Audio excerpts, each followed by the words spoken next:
এখন গাড়ী আগতে আহিলে ডিষ্টেঞ্চত থাকিব নালাগে।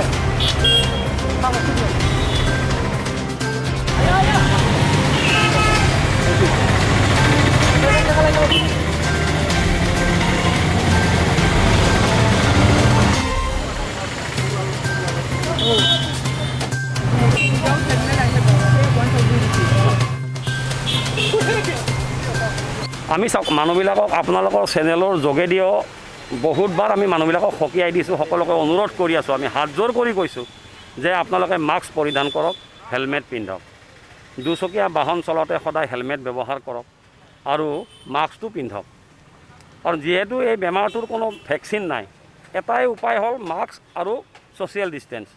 এই দুটা বস্তু আমি ঠিক ৰাখিব পাৰিলে আমি বহুত বাচি থাকিব পাৰোঁ।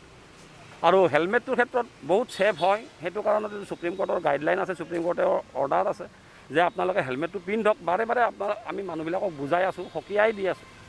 তথাপিও তাতে ভিতৰত আৰু কিছুমানে নিপিন্ধে, সেইকাৰণে তেওঁলোকক আমি ফাইন কাটি আছোঁ, 1000 ফাইন কাটি আছোঁ।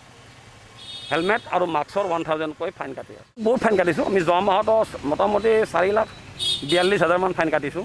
তাৰ আগৰ মাহত 6 লাখ কাটিছোঁ আৰু এইটো মাহতো ফাইন কাটি আছোঁ আমি। সেইটোতো টাইম নাই, কালি যদি নিপিন্ধে কালিও ফাইন দিব লাগিব।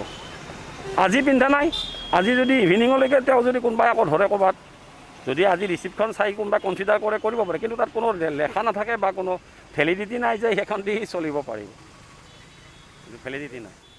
Thank U.